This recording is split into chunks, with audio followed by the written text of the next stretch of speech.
Hey everyone, welcome back to the Colcom Daily Podcast. I'm Jeff. And I'm Scylla. Okay, today we're going to look at another one of the topics that would be discussed at a Colcom complex, Cultural Exchange Cafe. What's our topic today? Self-improvement and discipline. Oh, God. Well, I hope that you have some advice because I have none of this. It's so funny when you left because I feel like that's a lot of people's response. But for me, I really actually am really passionate about this topic. So. All right, well, I'm gonna jump right into it. Number one, Is there anything you want to change about yourself? I have a list. I think the most important thing is I want to improve my confidence. Yeah. Because believe it or not, people don't believe me these days. I'm actually really, really shy and really afraid of people. Right. And it holds me back a lot, especially if my job, obviously, my job is to, especially when I perform on stage, is to be in front of people. Yeah. So I think I definitely would like to become more confident for sure. Yeah. I want more confidence. I want to build that up, and I feel like I have the talent, but I don't get a lot of compliments. And that's what keeps my confidence very low. Yeah. So I need cheerleaders. Yeah. But I would say one thing I want to change is I want to lose weight again. During the pandemic, I was healthy and fit before the COVID. And then when COVID hit, my gym closed. Oh, yeah. And then I got kind of got in a sad, and I was just drinking by the time, and I just put on weight again. So I would like to get back to that healthy lifestyle because there's so many clothes in my home that don't fit right anymore. They're a little too tight. So I want to get back to that ideal body that I had so I can wear all the nice clothes I have. Yeah, that's a good one. Yeah. Do you want to read number 2? Yeah. How do you work on self-improvement? Are there any things you can recommend? How do I work on self-improvement? I guess I try to be more outgoing and hope that people notice it, and then try to be more likable. Well, I am likable, but okay, I don't want to sound cocky. How about yourself? Okay, I can't say I necessarily recommend this, but I am very critical. So usually every time I do something, I do a lot of self-reflection. And I think, what can I do better next time? I think that is good in small doses, but you can definitely get it to a point where you're just putting yourself down at everything you do, and then it's just not healthy. Yeah. I guess if you're trying to develop a good habit, to keep records of it.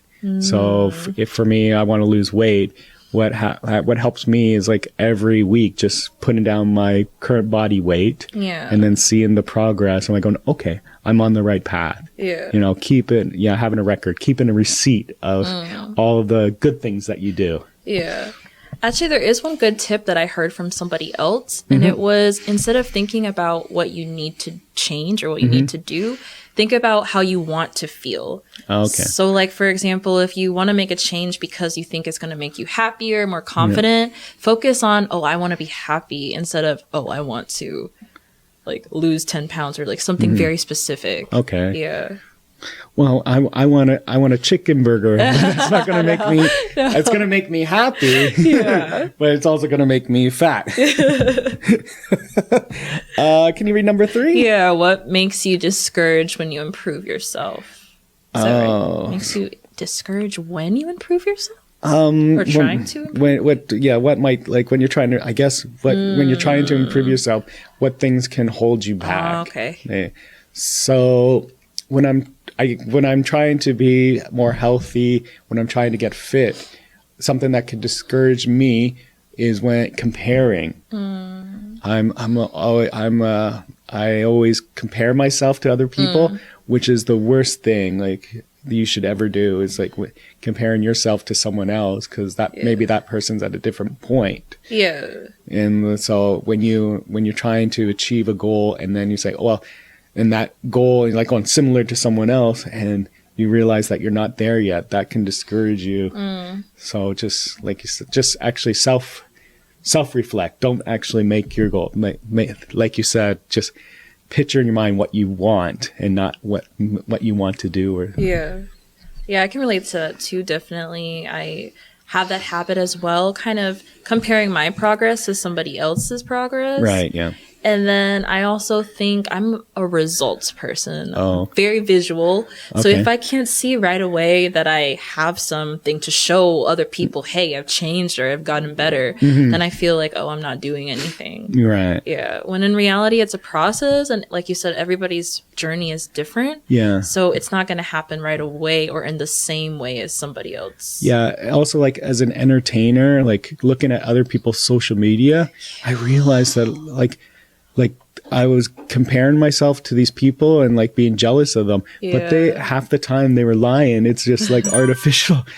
They were, you know, just I at this what like having a wonderful dinner and all that, like, and like they have a glass of wine and all like, and then I find out they're on like a movie set. They didn't even get to eat that. Yeah. And that picture they've had in their phone for the longest time. Yeah.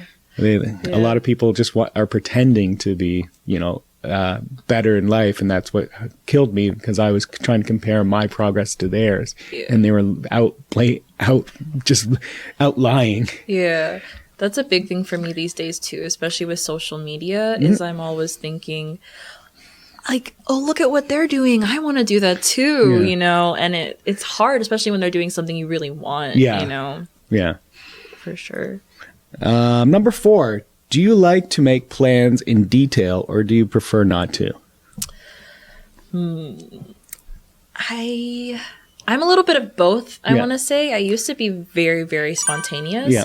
And I do like the freedom that comes with it because I feel like when you're too detailed about planning, then you kind of miss out on opportunities to have fun. But as I get older as an adult, I realize sometimes having something in place can stop like accidents or something from happening. So I think like having an open mind, but then also having some structure is kind of a good idea. So like when you have a goal, do you like plot out the whole process of it? Ooh. See, I used to do that like up until recently. And then I noticed that it would just make me stress out. Like, for example, I'd make a deadline. And then if life happens and I can't make the deadline, I feel like I failed when in actuality it's like, things are going to happen. Situations may change. Yeah. And as long as you're working towards something, sometimes when it gets done is not the most important thing. I procrastinate a lot, so I don't plan anything out in detail. But yeah, just like I do have a goal, but as long as like every day I'm taking like one step towards that, even if it's small, I feel like I'm still like doing it. So, and I'm like you, I'm spontaneous and all that stuff. So I just prefer just to go with the flow for stuff instead of planning it out. And even, this is stupid. Like when I was with my ex, like it would piss her off too, because like we would plan a trip, but then, you know, I didn't make any detailed plan. Like we would go on a trip and I wouldn't have any plans. And then she was like, you never plan anything out. And then I'm like, okay. And then the next day, like I make plans for a trip, and she's like going, "Oh, your plans suck. We're not doing that." So it's like, wow. So I'm like, I'm never gonna plan ever again. Yeah, actually, I have a hard time. Not even just with like romantic relationships, but in general with people who want to always have a plan. Because kind of when people ask me to hang out, I'm just kind of like, I'm literally down to do anything. I really am. Yeah. And to have someone who like needs like a specific, like, I mean, we should have a place and time. Yeah. But other than that, I just kind of like to see what happens. And I feel like it takes away some of the excitement if there's always like a schedule. I love living in the moment. Yeah, me too. Because life is beautiful. Don't take it too serious. Yeah, I think that's important. Do you want to read number 5? Yeah. Do you think self-improvement and discipline are necessary? Yes. Self-improvement. Yeah. You don't want to be a fat slob. So, self-improvement's always important. Physical or even mental too. Yeah. And then discipline, that's basically having good habits. Yeah. What do you think? For me, I am a perfectionist, so I feel like my number one goal in life is to always like get better, which has its, like I said, it has its ups and downs because it also leads to me being so hard on myself that I'm also not enjoying my life because I'm looking at everything that I can do better instead of appreciating the things I have done right. Yeah. And when I do something right, I'm like, oh, okay, cool. And I ignore it. But when I do something wrong, it'll be months of me saying, you remember that time? Remember when you messed that up? Yeah. Like when I first started like working out, like someone told me is like, cause usually when you're getting hired, like, at the interview, they'll hire the person that looks healthier rather than, you know, the person that looks unhealthy. Cause if someone has like a good physique, that means they have discipline. Right? They're able to commit to something daily to maintain themselves. So like people are more drawn to people that are physically fit because that person has discipline and shows that they're actually a competent worker and can follow through with something rather than someone that's, you know, fat.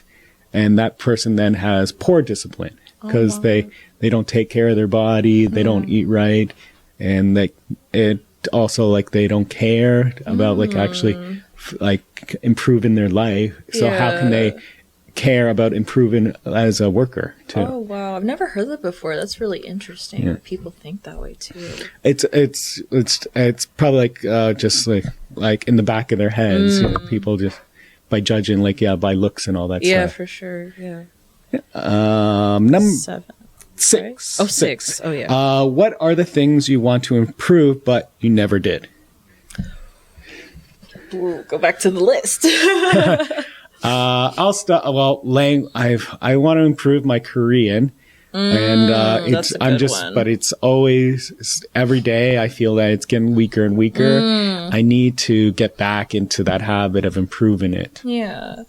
I would say also that one for me too, which I thought is so weird. I thought the opposite, that being in Korea would make your Korean get better. But it does, at least for me, and I guess you as well, it does seem to make it get worse. And I don't understand why, but it definitely also wants to improve that. And also these days for me, I really want to improve on my music because I'm comparing myself to other artists and I'm like, wow, you're not even close to that level. Right. So you need to study and you need to get better. So, and then just, I guess, my language, like I've improved my physique and all that stuff, but it's just yo-yos. And so, but I never did. I can do it. I just have to find the right time to do it. And actually, what holds me back from actually getting skinny again too is because as an actor, like I'm cast as what I look like often. So for me to change that means that I might have to take a few steps backwards and I might get less jobs. So I don't want to do that right away. Number 7. Oh yeah. Would you accept if your girlfriend or boyfriend is too busy to work on themselves? Ooh. Oh God. This is a hard one. I feel like how can you be too busy to work on yourself? Because, I mean, you can be busy, but everyone has time to think, I think, at least consider what they're doing in life and where they want to be. You know, I think everyone has time for some amount of self-reflection. I mean, the more I think I need to improve myself but I would like for my partner, my girlfriend to improve herself if she has, some weaknesses. But then why would I force that on someone when I can't even do it for myself? Yeah. So I feel like not expecting them to be perfect and not have flaws, but I think if someone has no motivation and they don't want to get better in life, it kind of can be like a turnoff that they don't want better for themselves, what throws me off about this is like too busy to work on themselves. It should be more too lazy to that would be different, I guess. You can't be too busy to work on your I would say I would not accept someone if they were too lazy to improve themselves. Too busy. I'm like, you're not too busy to work on yourself. You're busy. You're busy because you've been working on yourself, probably. Right. Yeah. Do you want to do number 8? What do you prefer to work on between mental growth and physical growth? Which would I?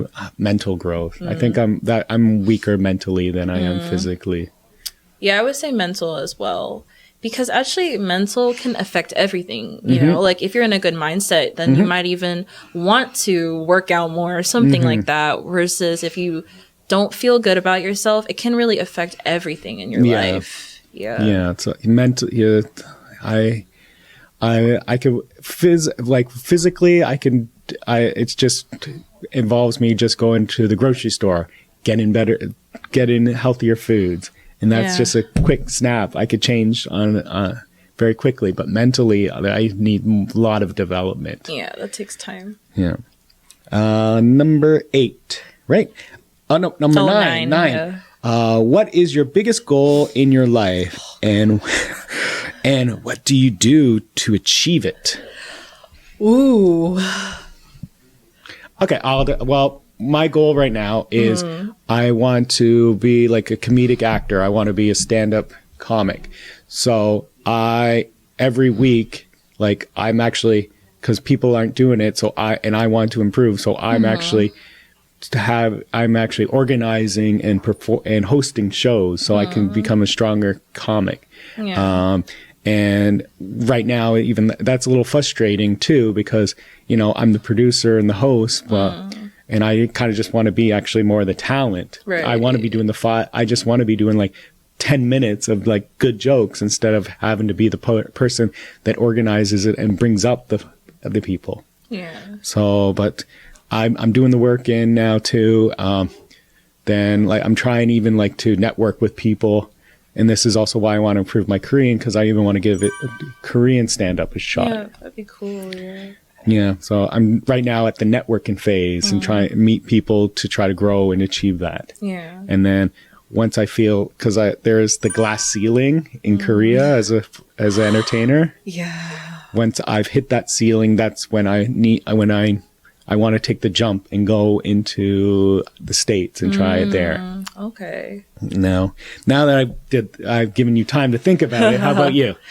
Okay, at first it was hard because I have a lot of goals, but I think I realized actually recently the most important one for me is I want to be a successful musician. So I think kind of like what you said, there's a lot that goes into it. It's not only just about talent. There's a lot of like networking and also even marketing. And so there's a lot of kind of levels to go. And it can be discouraging. Like I said, if I don't see the result, I feel like, oh, am I even doing a good job? Yeah.